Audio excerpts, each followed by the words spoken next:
नमस्कार साथियों, आज की क्लास में आप सबका स्वागत है। ये क्लास हिंदी से संबंधित सभी परीक्षाओं के लिए है। आज की क्लास में हम हिंदी साहित्य और हिंदी व्याकरण से संबंधित महत्वपूर्ण प्रश्नों पर विस्तृत चर्चा करेंगे।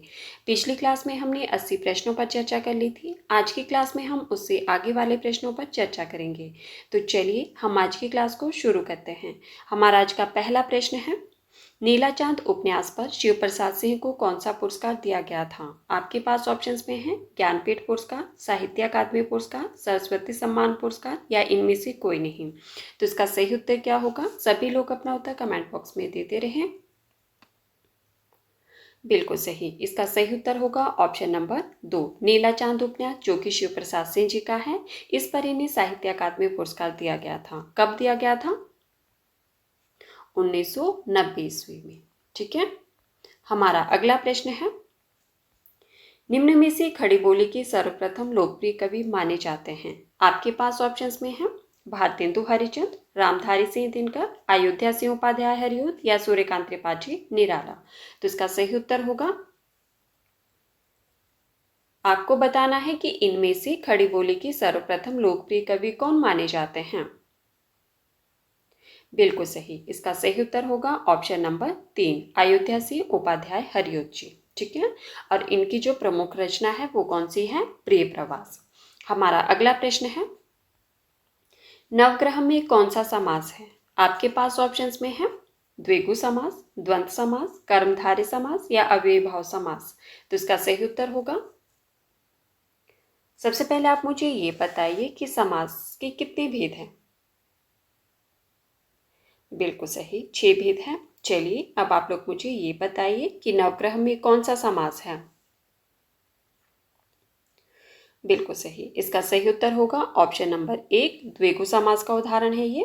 हमारा अगला प्रश्न है, चंद्रवरदाई किसके दरबारी कवि थे? आपके पास ऑप्शंस में है महाराणा प्रताप सिंह, राजा नरेश कुमार, पृथ्वीराज चौहान या पृथ्वीराज रासो। तो इसका सही उत्तर क्या होगा? साथियों, प्रश्न को ध्यान से सुनिए, उसके बाद ही अपना उत्तर दीजिए। इसमें पूछा गया है कि चंद्रवरदाई किसके दरबारी कवि थे? बिल्कुल सही, इसका सही उत्तर होगा ऑप्शन नंबर 3, पृथ्वीराज चौहान के दरबारी कवि थे और इनकी रचना थी पृथ्वीराज रासो। ठीक है, पृथ्वीराज रासो के रचयिता थे ये। और अगर हम दरबारी कवि की बात करें तो यह पृथ्वीराज चौहान के दरबारी कवि थे। हमारा अगला प्रश्न है,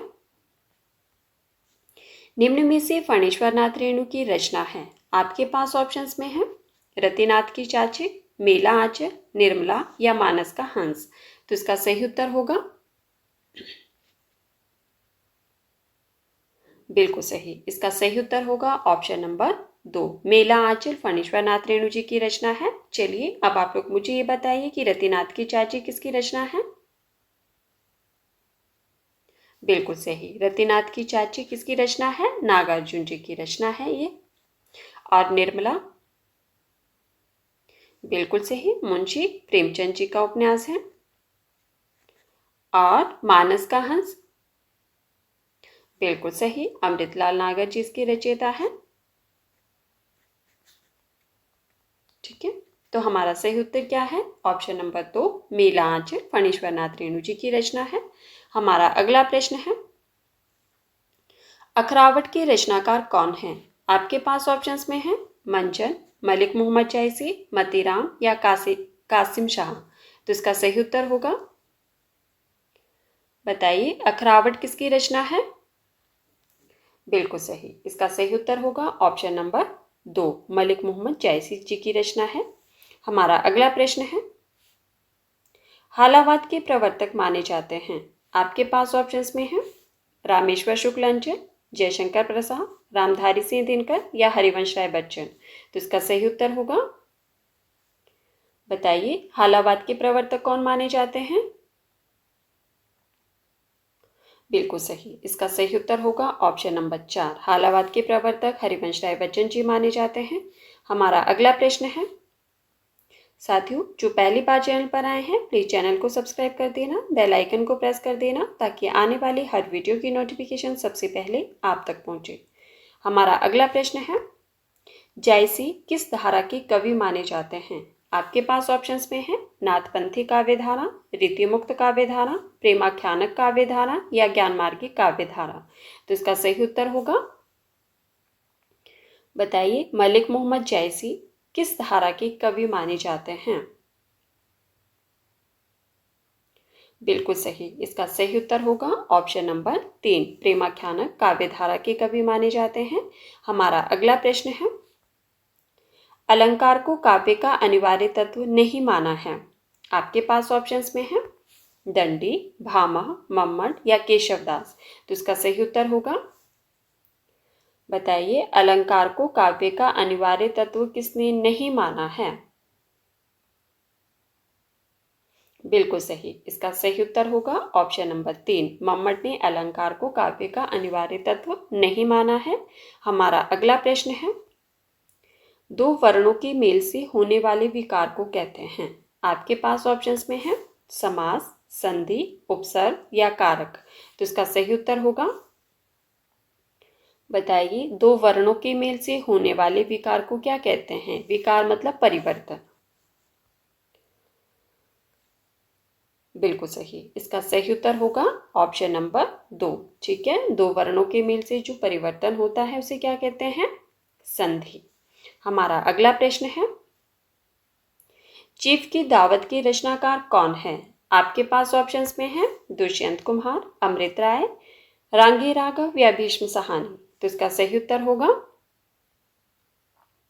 बताइए, चीफ की दावत की रचनाकार कौन है और किस विधा की रचना है, ये भी बताना है आपको। बताइए, इसका सही उत्तर क्या होगा?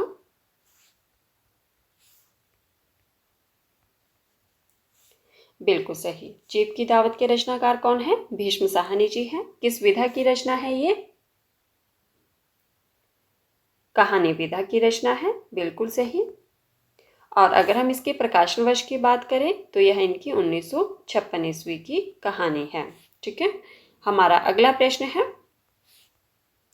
ये आपके पास पंक्ति दी गई है, जाकी रही भावना जैसी, प्रभु मूरत देखी तिन तेसी। प्रस्तुत पंक्ति की रचयिता कौन है? आपके पास ऑप्शंस में है तुलसीदास, मीराबाई, रसखान या सूरदास। तो इसका सही उत्तर होगा, आपके पास पंक्ति दी गई है, जाकी रही भावना जैसी, प्रभु मूरत देखी तिन तेसी। प्रस्तुत पंक्ति की रचयिता कौन है? बिल्कुल सही, इसका सही उत्तर होगा ऑप्शन नंबर 1, तुलसीदास जी की पंक्ति है ये, जो कि रामचरितमानस से ली गई है। ठीक है, आज का प्रश्न है आप लोगों के लिए कि तुलसीदास जी की जो रचना रामचरितमानस है वह किस भाषा में रचित है। ठीक है, हमारा अगला प्रश्न है, प्लीज सभी लोग अपना उत्तर कमेंट बॉक्स में अवश्य देना। क्या प्रश्न पूछा मैंने आपसे? रामचरितमानस जो कि तुलसीदास जी की रचना है वह किस भाषा में रचित है? ठीक है, हमारा अगला प्रश्न है, समास का शाब्दिक अर्थ होता है। आपको बताना है कि समास का शाब्दिक अर्थ क्या होता है। आपके पास ऑप्शंस में है संक्षेप, विस्तार, विग्रह, विच्छेद। तो इसका सही उत्तर होगा,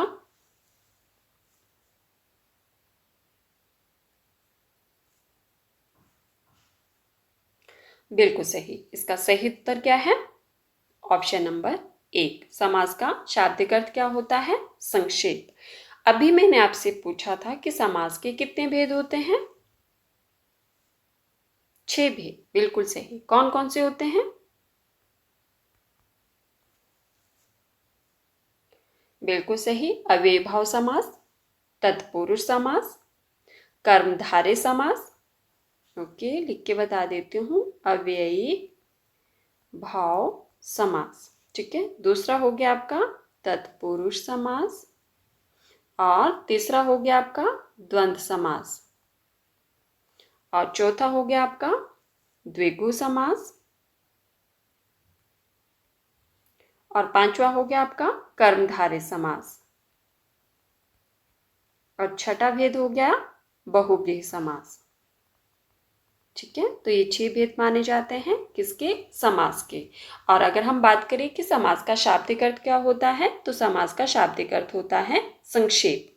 ठीक है, हमारा अगला प्रश्न है, ये आपके पास पंक्ति दी गई है, नारी तुम केवल श्रद्धा हो, विश्वास रजत नग पगतल में, पीयूष स्रोतसी बहा करो, जीवन के सुंदर समतल में। प्रस्तुत पंक्ति की रचयिता कौन है?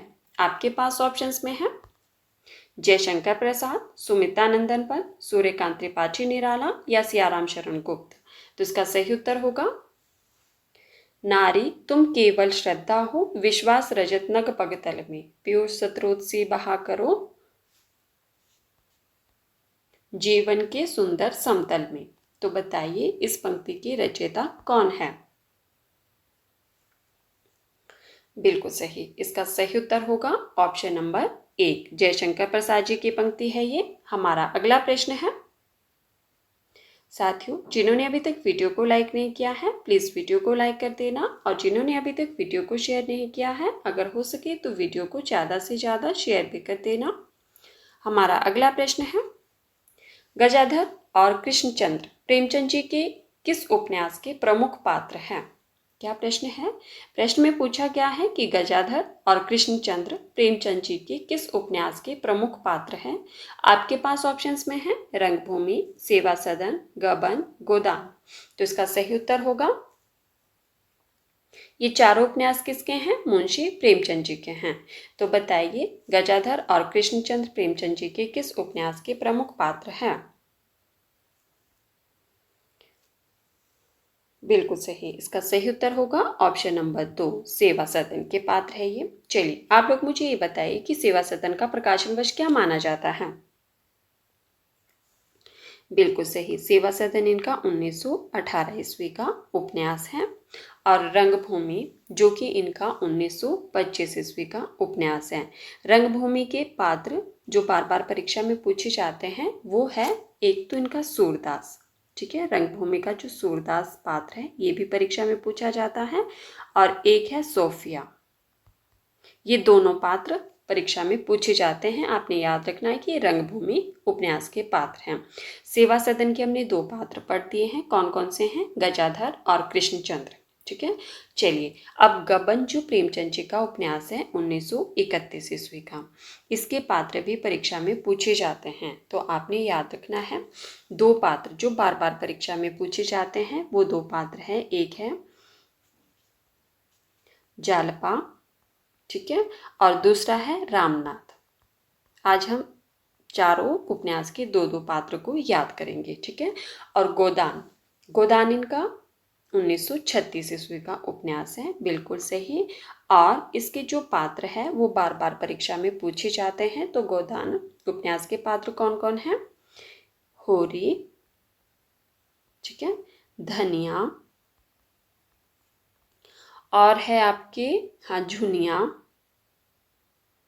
शाबाश, और गोबर, ठीक है। ये 4 उपन्यास थे, और हमने इनकी 2-2 पात्रों को आज पढ़ लिया है, ठीक है। आपने याद रखना है, नेक्स्ट क्लास में मैं आपसे पूछूंगी, ठीक है। गजाधर और कृष्णचंद्र सेवा सदन उपन्यास के पात्र हैं। सूरदास और सोफिया रंगभूमि के पात्र हैं, ठीक है। जालपा और रामनाथ गबन उपन्यास के पात्र हैं। होरी, धनिया, झुनिया और गोबर ये गोदान उपन्यास के पात्र हैं, ठीक है। तो साथियों ये थे हमारे आज के कुछ महत्वपूर्ण प्रश्न जिन पर हमने चर्चा की। अगर आपको क्लास पसंद आए तो प्लीज़ वीडियो को लाइक कर देना, और वीडियो को ज़्यादा से ज़्यादा शेयर भी कर देना। जो साथी पहली बार चैनल पर आए हैं वो चैनल को सब्सक्राइब करना, बेल आइकन को प्रेस करना, ताकि आने वाली हर वीडियो की नोटिफिकेशन सबसे पहले आप तक पहुंचे, ठीक है। और जिन साथियों ने इससे पहले वाली क्लासेस को नहीं देखा है, आप चाहे तो प्लेलिस्ट में जाकर देख सकते हैं। धन्यवाद, मिलते हैं अगली क्लास में।